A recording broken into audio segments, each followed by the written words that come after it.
Is this the beginning of the end for the ride-hailing Goliath Uber? They say it'll keep fighting, but for how much longer? How much longer can they go? I mean, they're just putting legal fire after legal fire after legal fire out, and it's exhausting them, and it's chewing through the funds. City by city, country by country, they're turning against the company. Uber is having a torrid time, and I can't help but feel that this is an inflection point for the ride-hailing giant. It either has to set off on a new path towards fairness for its workers, or this point right here, right now, will mark the beginning of its end. Those who have followed Uber's so-called disruption of the taxi market will know the constant debate between drivers and the app platform over the fairness of its algorithm and how it pays its workers all too well. It's a David and Goliath fight, but David is still yet to find his projectile. I always use that reference. While much of that discourse focuses around what is essentially Uber's taxi business, the company has expanded to and now contracted from new and exciting areas of mobility tech, which now represent nothing more than dead ends. Last year, Uber retreated from two crucial areas of development, flying transport and autonomous driverless taxi. Uber has spoken of these two futures as being crucial in its never-ending quest for consistent profitability. Flying taxis should lower operating costs and move people around with greater speed, making them a more efficient way to travel. Autonomous taxis were explored for many of the same reasons. By removing the human driver from an Uber car, the company removes its biggest cost. With a fleet of millions of driverless self-driving taxis, Uber around the globe, former CEO Travis Kalanick boasted in 2016 that it would change everything. The reality 5 years later is quite different. Time to sell. Last year, Uber sold its flying taxi arm for a profit to Joby Aviation, a California flying startup. The companies have struck a sort of a partnership deal integrating each other's services into their apps. If flying taxis do become a thing, Uber will still be able to offer them as a service. The ride-hailing company employed a similar strategy to its self-driving taxi division. Advanced Technologies Group, ATG, after pumping billions into developing self-driving tech, Uber sold ATG to Aurora, an autonomous vehicle startup headed by a former Waymo engineer. On the surface, the sale appeared to remove a costly arm of Uber's business in efforts to expedite profitability. However, Uber is also investing $400 million into Aurora and taking a 26% stake. If self-driving taxis do become a reality, Uber will have access to the tech it needs to realize its ever-elusive driverless taxi dream. By selling these two divisions, Uber is no longer hemorrhaging cash on endeavors which are wild bets of science fiction and have been called a waste of money by some prominent investors. The ride-hailing company is now a leaner version of its bloated former self, with greater focus on its core business. There is hope that it'll be able to remedy its two ever-persistent challenges, its relationship with its drivers and profit. Business model takes a hit. However, over the past few months, Uber has been coming up against hurdle after hurdle, and every single one threatens the very foundation of its business it's built on. On Monday this week, Brussels' local government banned drivers from picking up riders using the app, effectively halting operations for the business in Belgium's capital. This ban was implemented because Uber has found a workaround after another one of its services in the city, Uber Pop, got banned. That situation is minor in comparison to the UK Supreme Court's ruling from last month.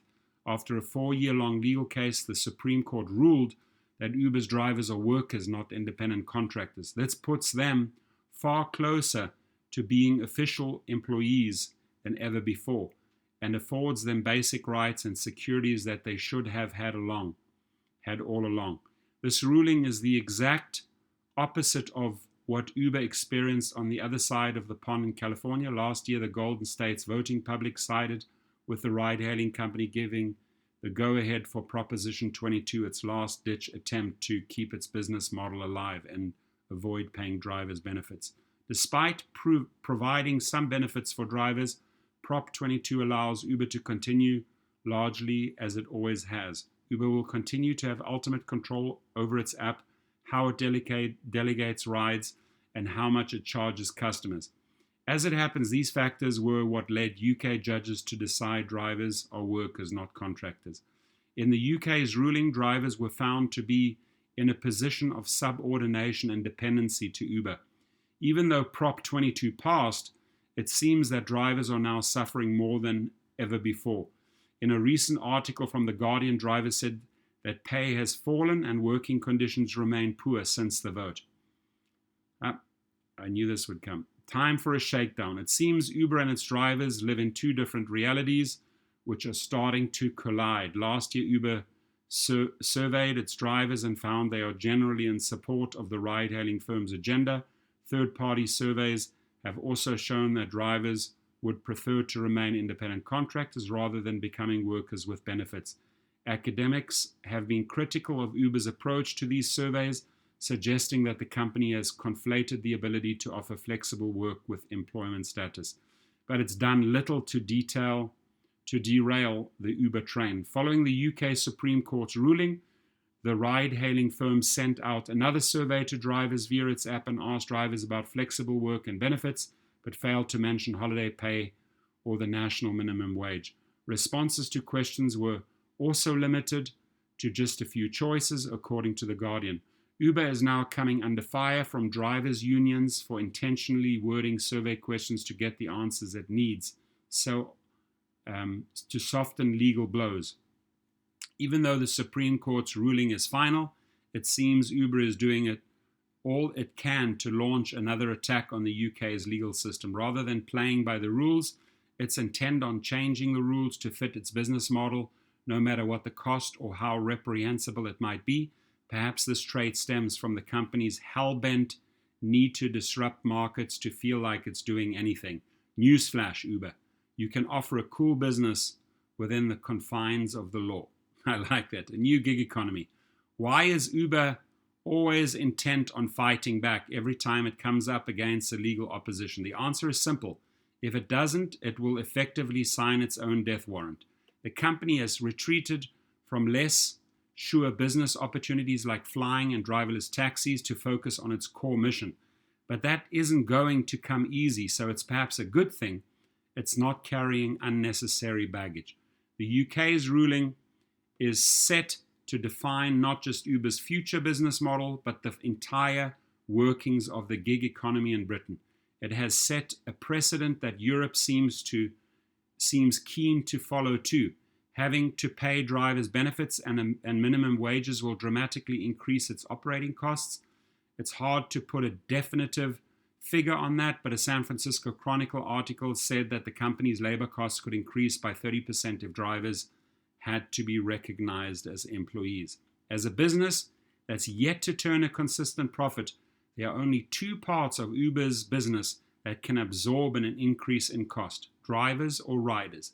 If costs for riders increase, conventional taxis all of a sudden become more appealing.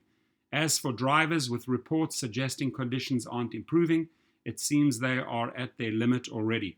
What happens next for Uber? Big change is surely afoot.